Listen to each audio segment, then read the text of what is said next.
Hello everybody and welcome to Storm Raids, and today I'm going to be talking about my October wrap-up.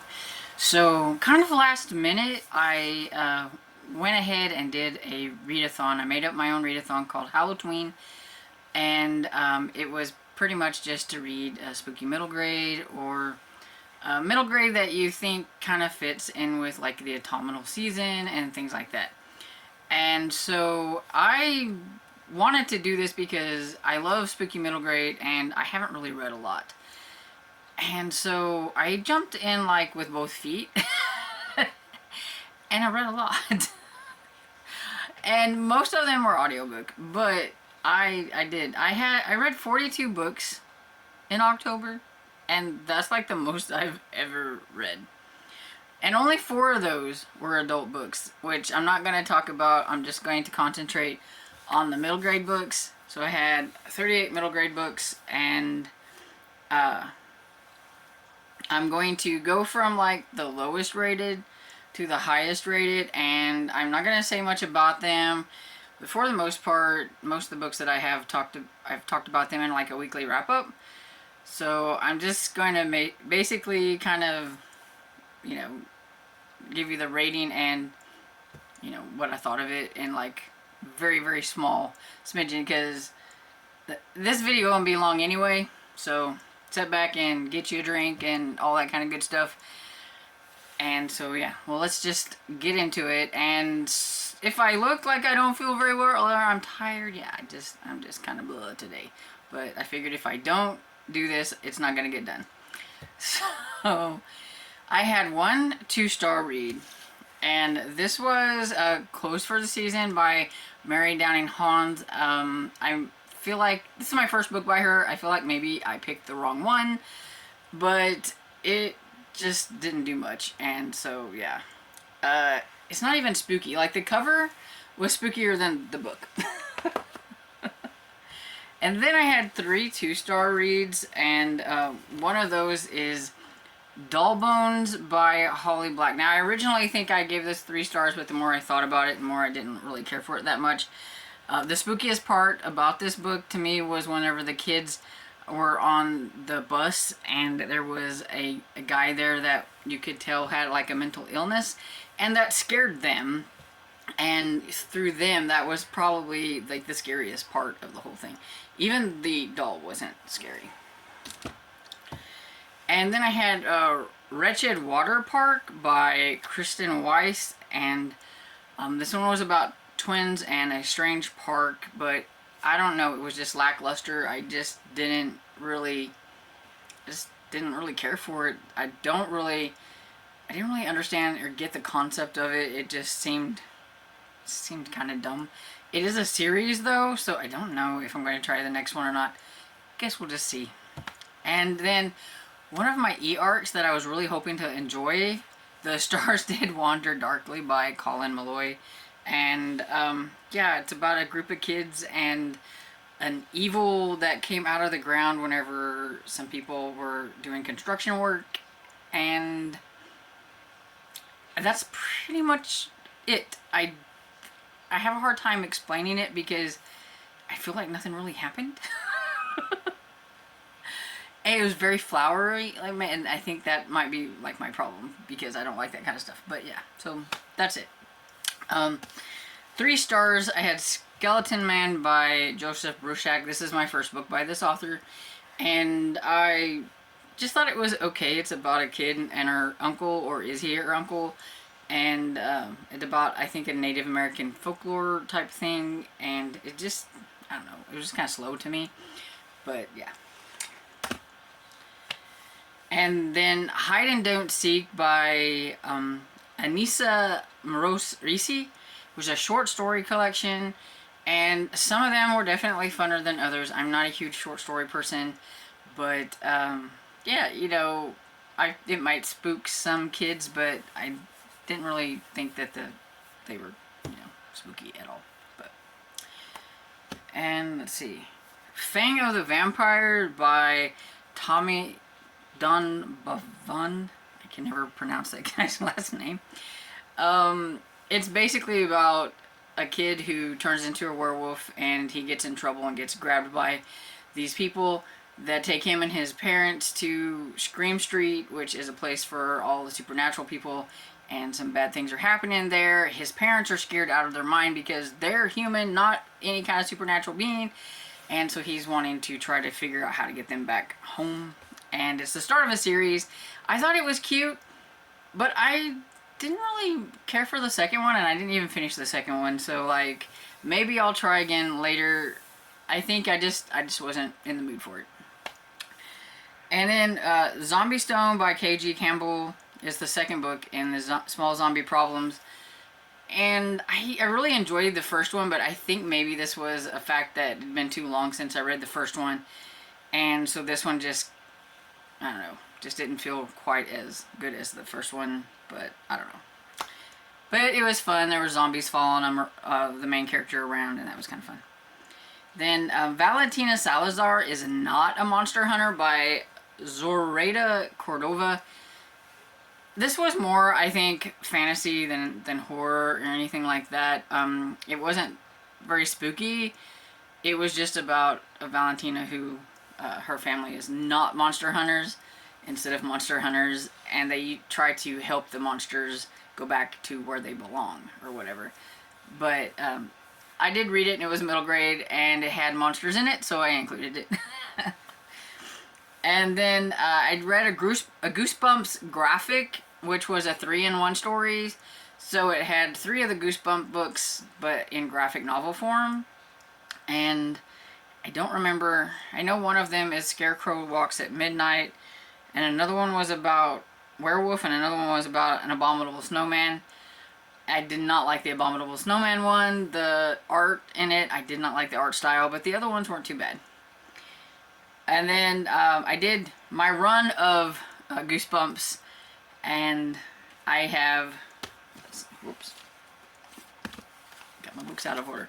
I have Stay Out of the Basement by R.L. Stine, which is the second book in the Goosebumps series, which, you know, was probably like my 3rd favorite one, maybe. I don't remember. I have a reading R.L. Stine's video, and I don't remember where they went on my, what I thought of them. Then I have Monster Blood, and Say Cheese and Die, Curse of the Mummy's Tomb, and those are the Goosebumps ones that I read. They were all okay, 3 stars. And then I read 2 Nightmare Room books by R.L. Stine, and I had Don't Forget Me and Locker 13.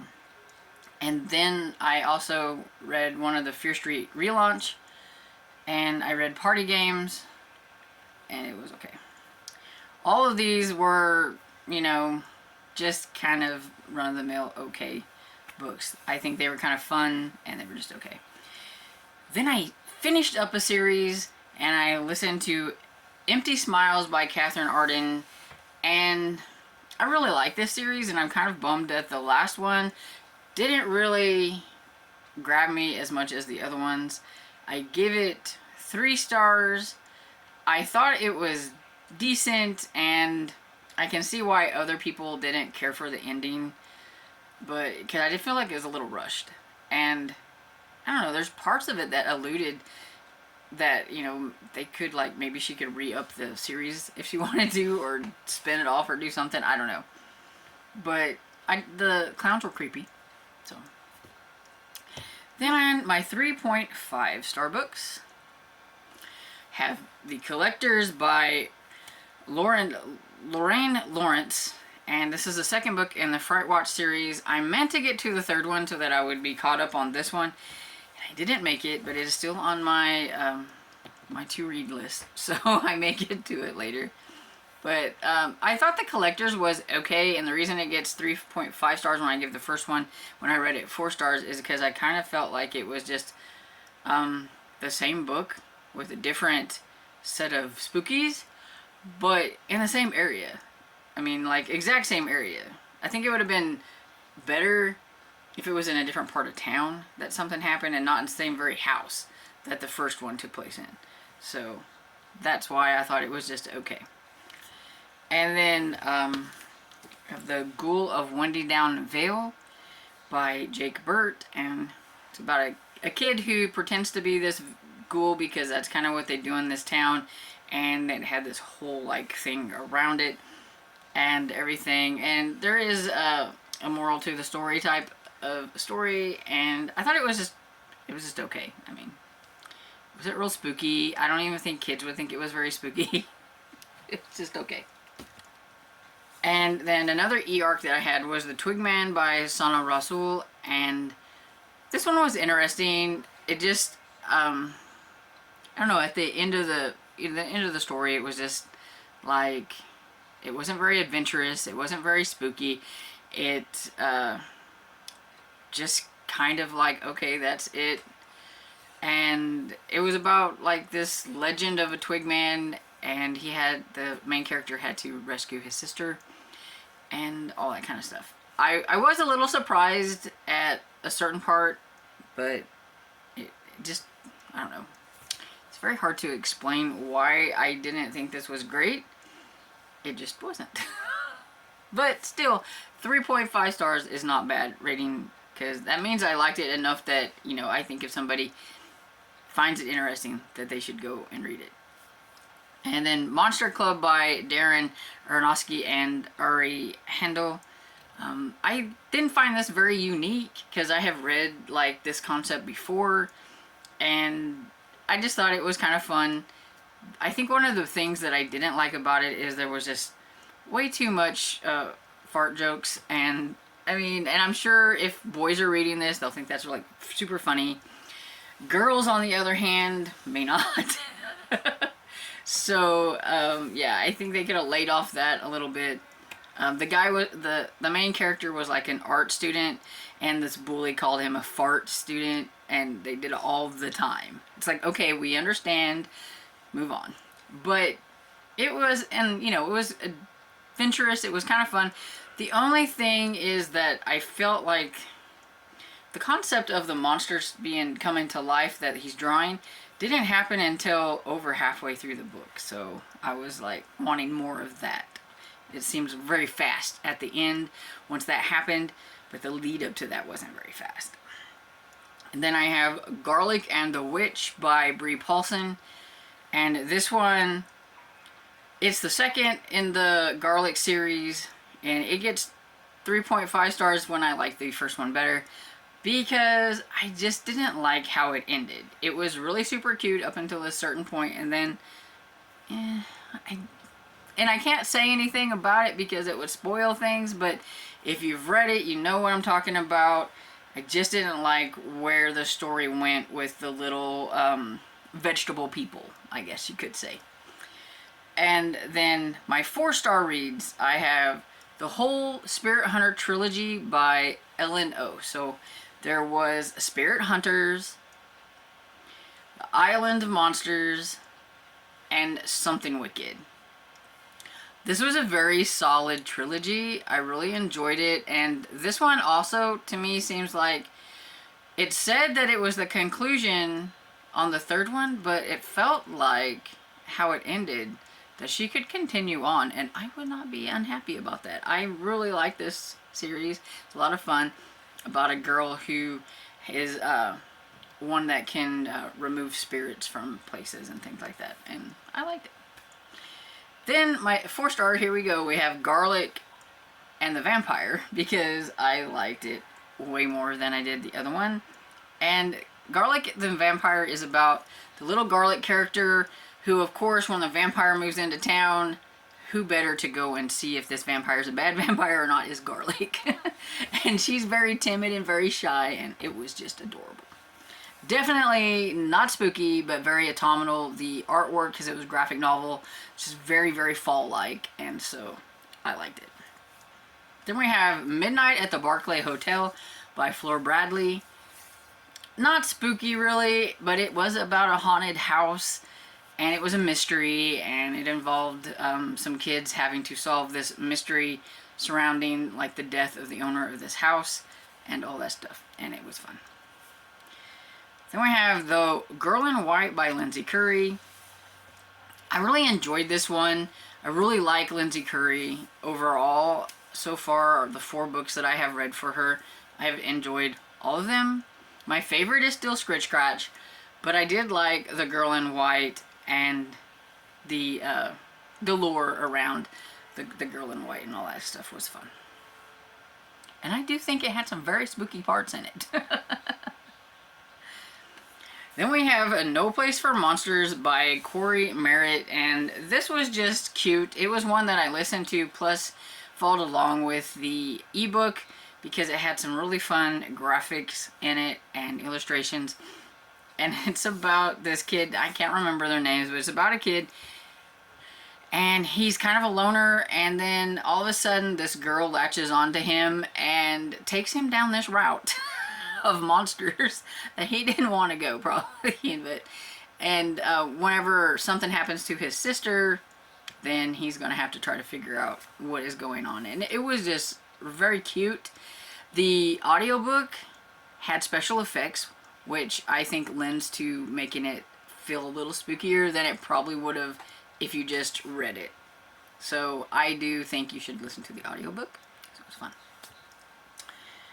And then we have Red Rover by Christopher Cravatin. This one was recommended to me by one of my subscribers, and Tammy really liked this one, so I wanted to get this one in, and I liked it. I thought it was a lot of fun. I think it spooked her a little bit more than me because, you know, my level of spook is like way up, like, you know, and everything. So everybody teases me because I don't get scared with like Stephen King or anything like that. So it's really hard for me to say what I think about level of spooky when it comes to like even middle grade books, because I don't know what might scare you. But this was a very creepy dog. So we have that. Very creepy dog. And then I have Welcome to Dead House by R.L. Stine, which is the first book in the Goosebumps series. And I liked it better than the other ones in the series, so that's why it got 4 stars. And then I have Vacancy by K.R. Alexander, which is also a recommendation from Tammy. And I really like this one. It was definitely a very spooky kind of haunted house story for middle graders, and I think it would probably scare a lot of adults. I can recognize when something seems very creepy, even if it doesn't creep me out. I can kind of, you know, get the idea of it. And then I have Camp Murderface by Josh Burke. Now, my friend Barb read this last year, and she really enjoyed it, and so I remembered it whenever I was going through things, so I got the audiobook, and I had a lot of fun with it. You know, it's not anything that you haven't read before about a camp, you know, going camping and some spooky things happen, but I really like the characters, the 2 characters, that main characters in it. I really like them. I cannot remember their names. I do know that they were kind of strange names, but I don't remember what they were. But I really like them, and it is a series, and I didn't get to the second book, but I wanted to. I have the book actually down here from the library, because I'm still hoping that I'm going to get to it. And then my 4.5s. This one isn't really a spooky book either, but I read it and it's a middle grade book, so I just put it in here. Though they have gotten a little creepier in the terms of scary dragons, but yeah, this one is How to Seize a Dragon's Jewel by Cressida Cow, and it's the 10th book in the How to Train Your Dragon series. And they're getting thicker, and the stakes are getting higher for Hiccup and Fishtail and the gang. And I really enjoyed it. It's a lot of fun, especially the audiobook. David Tennant narrates. Great. I'm kind of sad that I only have 2 more left and then the series is over. I have Ravenfall by Caitlin Josephson, which also I think is more fantasy than horror, but it did have some creepy elements in it, and so I do think if a little bit of creepy is scary for you, then it could be scary in certain parts. But I don't think it's spooky enough that you shouldn't give it a try if you think it sounds fun, because it is fun. It's about a town that, like, you know, there are monsters and creatures that kind of roam around, and the main character, her whole family is psychic. she's got like the bad kind of psychic, or what she considers it is, because if she touches somebody, she sees death. It might not necessarily be in the future or in the past, or it might not be that the person actually done the deed, but maybe they were in the room and saw it happen. But she sees it, and she doesn't like touching people because of that. And she meets a boy who needs help, and she recognizes him from one of her dreams whenever she had touched somebody else. That something he was in the room when something happened, and so she wants to help him. And I liked it. And then I believe this is part of a series as well. And then I have Infestation by Heidi Lang and Katie Barkowski. This is the second book in the Whispering Pines series, which you all know by now, I'm sure, if you followed my channel for any amount of time, that Whispering Pines is my favorite middle grade spooky book. I really love it, and it is super creepy for a middle grade book. I can attest to that. I do believe that one is definitely on the creepy side. Infestations gets 4.5 because I just don't think it quite reached as good as the first book. And I don't know. Alien centipede looking things, you'll see them on here, isn't my jam, but it was still okay. I still like it. I love the characters. I love Kaden and Ray and Vivian and all of them. And that leads to my one 5-star read, which was Reckoning by Heidi Lang and Katie Barkowski, which is the third book in the Whispering Pines series, which was super creepy.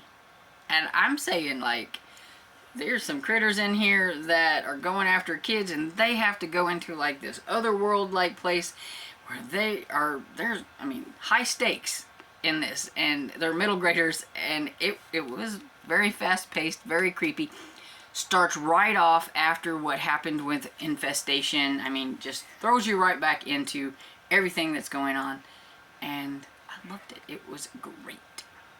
If you like Stranger Things, X-Files, stuff like that, you will definitely want to read this series. So looky there, I went through it really fast. I just wanted to kind of give you a rundown of all the books that I read for Hallowtween. Now, you can bet next year I will have a recommendation video, because I read some really good books, and I will be continuing to read horror middle grade. And whenever I do this again, come October, I will have some recommendations.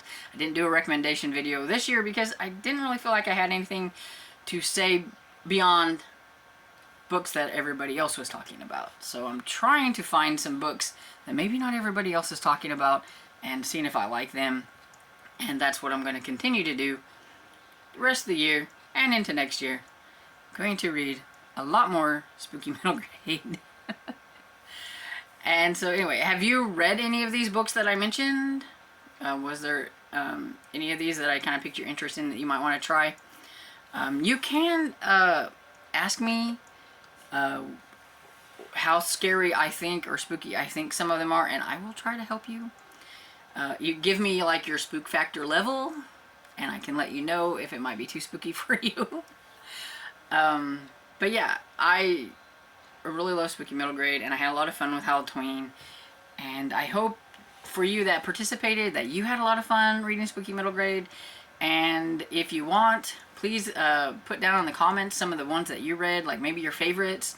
Let me know what they were, and if you have any recommendations, I'm always looking for spooky middle grade recommendations. So if you read a book that you think I will like, please put it down in the comments. And I hope you enjoyed this video, and if you did, please give it a thumbs up and subscribe, and I'll see you all in the next video. Bye.